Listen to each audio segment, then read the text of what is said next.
Hello అందరికీ. ఈరోజు మన రెసిపీ వచ్చేసి బెల్లం గవ్వలు. ఈ బెల్లం గవ్వలని చూస్తుంటేనే నోరూరిపోతుంది కదా అండి. మరి ఈ బెల్లం గవ్వల్ని స్వీట్ షాప్ స్టైల్లో లాగా ఇంట్లో ఉన్న ఇంగ్రీడియంట్స్ తోటే చాలా ఈజీగా, చాలా టేస్టీగా ఎలా ప్రిపేర్ చేసుకోవాలనేది ఇప్పుడు మన వీడియోలో చూద్దాం. ముందుగా ఒక బౌల్లోకి 3 కప్పుల వరకు మైదా పిండిని తీసుకోండి. మీరు ఈ ప్లేస్లో గోధుమ పిండిని కూడా వేసుకొని ప్రిపేర్ చేసుకోవచ్చు. ఇలా మైదా పిండిని వేసుకున్న తర్వాత ఇప్పుడు ఒక చిన్న మిక్సీ జార్ తీసుకొని దానిలోకి 1 కప్పు కంటే కొంచెం తక్కువగా ఉండేటట్లుగా బొంబాయి రవ్వని వేసుకోండి.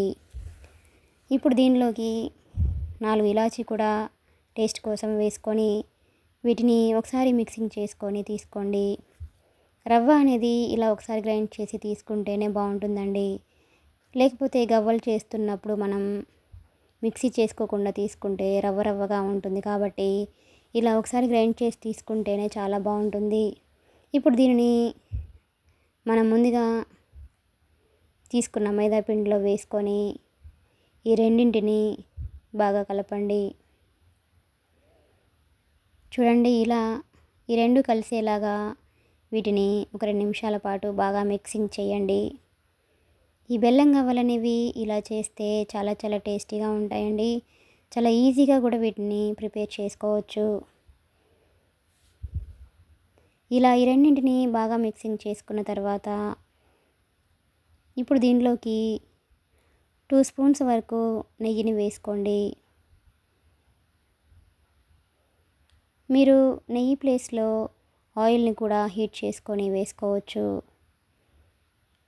బట్ ఆయిల్ కంటే కూడా నెయ్యి వేసుకొని ప్రిపేర్ చేసుకుంటేనే మనకి గవ్వలు అనేవి చాలా టేస్టీగా కూడా వస్తాయి.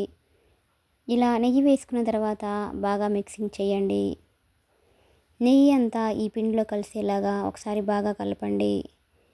ఇప్పుడు మనకి ముద్ద వస్తుందో లేదో అనేది ఒకసారి చెక్ చేయండి.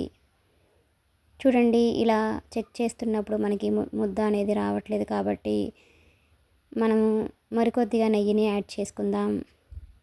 మరొక స్పూన్ వరకు నెయ్యిని వేసుకొని మళ్ళీ ఒకసారి వీటిని బాగా మిక్సింగ్ చేయండి. మనకి తడిపిండి ఎలా అయితే ముద్ద వస్తుందో అలా ముద్ద కట్టాలి. అప్పుడైతేనే మనకి గవ్వలు అనేవి చాలా పర్ఫెక్ట్గా కూడా వస్తాయి. చూడండి, మనకి ఇప్పుడు ముద్ద అనేది ఇలా వస్తుంది. చూడండి, ఇలా గట్టిగా ప్రెస్ చేస్తే మనకి ఇలా ముద్ద రావాలి. చూడండి, మనకి ఇప్పుడు ముద్ద అనేది ఇలా బాగా కడుతున్నప్పుడు మనకి పిండి అనేది చాలా పర్ఫెక్ట్గా ఉన్నట్లు. ఇప్పుడు దీనిలోకి వాటర్ని కొంచెం కొంచెంగా వేసుకుంటూ పిండిని ఇలా సాఫ్ట్గా కలపండి. మరీ సాఫ్ట్గా కాకుండా సెమీ సాఫ్ట్గా ఇలా కలపండి. చూడండి, పిండిని ఈ విధంగా కలిపేసుకొని ఒక 20 మినిట్స్ దీనిని పక్కన ఉంచండి. 20 మినిట్స్ తర్వాత మనకి పిండి అనేది చాలా సాఫ్ట్గా అయ్యి ఉంటుంది. చూడండి, 20 మినిట్స్ తర్వాత మనకి ఇలా పిండి చాలా సాఫ్ట్గా అయ్యి ఉంటుంది. కాబట్టి ఇప్పుడు వీటిని కొంచెం కొంచెంగా పిండిని తీసుకొని ఇలా చిన్న చిన్న బాల్స్లా తీసుకొని చేసుకోండి. బాల్స్ అనేవి పెద్ద సైజులో తీసుకుంటే మనకి గవ్వలు అనేవి కరకరలాడుతూ రాకుండా చాలా మందంగా వస్తాయి. కాబట్టి ఈ సైజులో బాల్స్ తీసుకొని చేసుకుంటేనే మనకి గవ్వలు అనేవి చాలా చక్కగా కూడా వస్తాయి. ఇలానే అన్నింటినీ ఈ విధంగా బాల్స్ చేసుకొని ప్రిపేర్ చేసుకోండి. ఇప్పుడు మీ దగ్గర గవ్వల చెక్క ఏదైతే ఉందో దాని మీద ప్రెస్ చేసుకొని తీసుకోండి. గవ్వల చెక్క అందుబాటులో లేని వాళ్ళు ఇలా మన పూరీ గరిటె ఏదైతే ఉందో ఆ గరిటె మీద ఇలా ఒక బౌల్ని తీసుకొని ఇలా లైట్గా ప్రెస్ చేసుకొని ఇలా రోల్ చేయండి. అప్పుడు మనకి గవ్వల షేప్ అనేది ఇలా కరెక్ట్గా వస్తుంది. చూడండి, ఇలా అన్నింటినీ కూడా ఈ విధంగా లైట్గా ప్రెస్ చేసుకొని ఈ విధంగా రోల్ చేస్తే మనకి గవ్వల షేప్ అనేది చాలా చక్కగా వస్తుంది. చూడండి, ఈ విధంగా అన్నింటినీ కూడా ప్రిపేర్ చేసుకొని ఒక ప్లేట్లోకి తీసుకోండి. ఇప్పుడు డీప్ ఫ్రైకి సరిపడా ఆయిల్ని వేసుకొని ఆయిల్ బాగా హీట్ అయిన తర్వాత దీనిలోకి మనం ముందుగా ప్రిపేర్ చేసి ఉంచుకున్న గవ్వల్ని ఒక్కొక్కటిగా వేసుకోండి. మీడియం ఫ్లేమ్లో ఉంచుకొని మాత్రమే ఈ గవ్వల్ని ఫ్రై చేసుకోండి. గవ్వలు వేసిన వెంటనే కలపకుండా ఇలా కొంచెం సేపటి తర్వాత వీటిని మెల్లగా కలపండి. మీడియం ఫ్లేమ్లో ఉంచుకొని మాత్రమే ఈ గవ్వల్ని ఫ్రై చేయండి. అప్పుడు గవ్వలు అనేవి మనకి లోపల కూడా పచ్చిగా లేకుండా చాలా చక్కగా ఫ్రై అవుతాయి.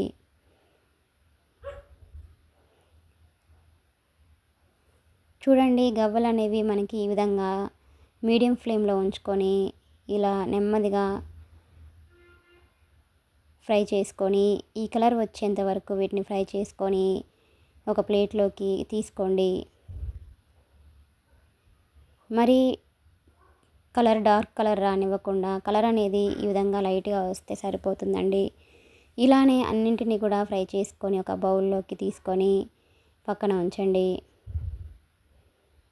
చూడండి, గవ్వలు అనేవి మనకి అన్నీ పర్ఫెక్ట్గా ప్రిపేర్ చేసుకొని ఒక ప్లేట్లోకి తీసుకోండి. ఇప్పుడు స్టవ్ ఆన్ చేసుకొని ఒక బౌల్ని పెట్టుకోండి. ఒక మందపాటి గిన్నె పెట్టుకొని దానిలోకి మనం 3 కప్పుల వరకు మైదాపిండిని తీసుకున్నాం కాబట్టి ఇక్కడ 1.5 కప్పు వరకు బెల్లంని తీసుకోండి. దానిలోకి బెల్లం తడిసేటట్లుగా కొంచెం వాటర్ని వేసుకొని ఫ్లేమ్లో ఉంచుకొని ఈ బెల్లం కరిగేంత వరకు దీనిని బాగా కరిగించండి. బెల్లం పాకం రావాల్సిన అవసరం ఏమీ లేదండి, జస్ట్ కరిగితే సరిపోతుంది. బెల్లాన్ని ఈ విధంగా లో ఫ్లేమ్లో ఉంచుకొని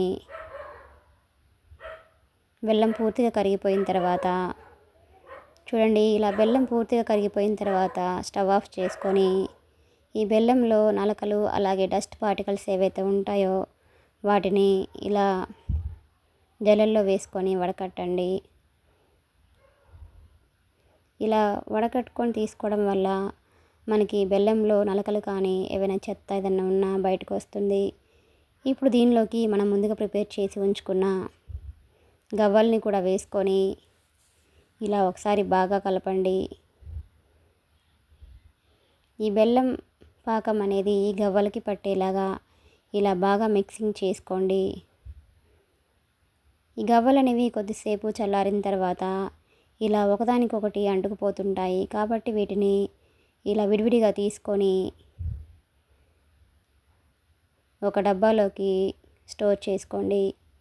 అప్పుడు బెల్లం గవ్వలు అనేవి మనకి 1 నెల పాటైనా కూడా మనకి చాలా చక్కగా స్టోర్ చేసుకోవచ్చు. చూడండి, అంతేనండి, ఎంతో టేస్టీగా ఎంతో ఈజీగా ఉండే బెల్లంతో గవ్వలు అనేవి మనకి ప్రిపేర్ అయిపోయినట్లే. వీటిని 1 మంత్ 2 మంత్స్ వరకు ఒక డబ్బాలో వేసుకొని నిల్వ చేసుకోవచ్చు. Please subscribe my channel, like, share and comment. మరిన్ని మంచి రెసిపీస్ కోసం మన ఛానల్ని సబ్స్క్రైబ్ చేసుకోండి.